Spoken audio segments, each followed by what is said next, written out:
Alors, comment as-tu connu Céline? J'ai connu Céline par Marcel Aimé à l'époque où j'écrivais le Passe-Muraille. Je voulais connaître Céline depuis longtemps et c'est Marcel qui était son pote de toujours, Oui. qui m'a aiguillé sur Céline. Mais je n'ai connu en fait moi que le Céline un peu de la fin de sa vie. Enfin, Céline un peu revenu de tout. Tu l'as connu d'ailleurs aussi, assez amer, oui, mais enfin il avait des raisons de l'être. Bien sûr. On l'avait quelque peu persécuté.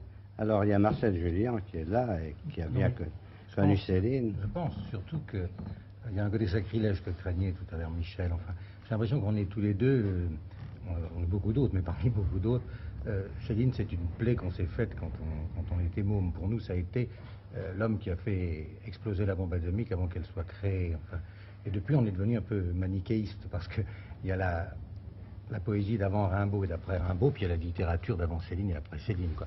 Si vous voulez, on est délibérément injuste. C'est pas absolument réservé aux seuls critiques d'être injuste délibérément. On commence souvent le soir à Dourdan. Je crois que c'est des histoires vespérales et des histoires nocturnes. Oui, il nous arrive de passer des nuits céliniennes, mais enfin, je crois qu'il le mérite. On fait de la petite anthologie, on commence notre anthologie de la littérature. Enfin, Céline a changé notre vie. Enfin, oui. moi, je sais pas, on n'avait pas envie d'écrire à la veille de Céline. Moi, j'ai pris le voyage sur la tête, je sais pas, j'étais encore assez jeune. Et ça m'a complètement bouleversé. Enfin, il a marqué toute notre génération. On a eu une prédilection, je crois, pour des brûlés. Parce qu'on a vraiment le sentiment, tant pour Rimbaud que pour Céline, que ce sont des êtres brûlés. Je crois que c'est ça qui nous a, l'un et l'autre... Et les reproches qu'on fait à Céline sont d'ailleurs toujours intolérables, parce qu'on a accusé Céline de tout. Alors voilà, et du Michel, je trouve ça stupide, parce que... Voilà la maison de Céline. Ah, la maison de Meudon. À Meudon, je m'excuse de t'interrompre. C'est terrible d'ailleurs, parce que cette maison a été complètement détruite par un incendie il y a très peu de temps. On va d'ailleurs voir les dégâts qui se sont passés à l'intérieur. Et j'ai rencontré Lucette Destouches, enfin Mme Céline, 3 jours après cette catastrophe, où toutes les lettres de Céline ont brûlé dans l'accident. Les derniers manuscrits de Céline, je m'attendais à tomber sur une Lucette absolument effondrée. Et je suis tombé sur une femme presque joyeuse. C'est étonnant, qui m'a dit, c'est très bien comme ça, Louis aurait été content, il ne reste plus rien, c'est exactement ce qu'il aurait souhaité. Tu vois, cette vocation de l'Apocalypse. Alors là, c'est quoi? C'est l'intérieur de sa chambre? Oui, c'est la pièce où travaillait Céline. C'est là où il travaillait. Il ne reste plus rien. Enfin, c'est une destruction totale. Je ne pense pas que les Beaux-Arts soient pas à s'y intéresser, d'ailleurs, ce qui est assez troublant. Ah oui? Oh, certainement pas. On se fout éperdument. Naturellement, on continue, il y a toujours...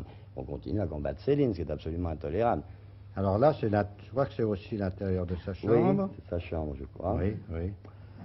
Car Céline a beau être éditée dans la Pléiade actuellement, ça ne change rien au fond du problème. Il reste l'écrivain maudit, et je crois que sa femme s'est faite à cette idée, il faut que Céline soit maudite. Et je suis pas loin de le penser également.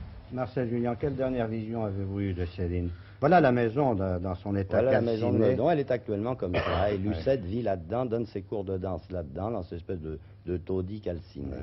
Moi, c'est une phrase qui m'a marqué, qui est une phrase sur le bonheur, où il dit à peu près, et mieux que ça, il faudrait un soir endormir les gens heureux, pour de vrai, les endormir pendant qu'ils dorment, et puis s'en débarrasser une fois pour toutes d'eux et de leur bonheur. Alors le lendemain, on pourrait devenir librement malheureux tant qu'on voudrait. Oui, on rejoint là la fameuse phrase, c'est de l'autre côté de la vie qui est la clé de l'œuvre de Céline. Oui.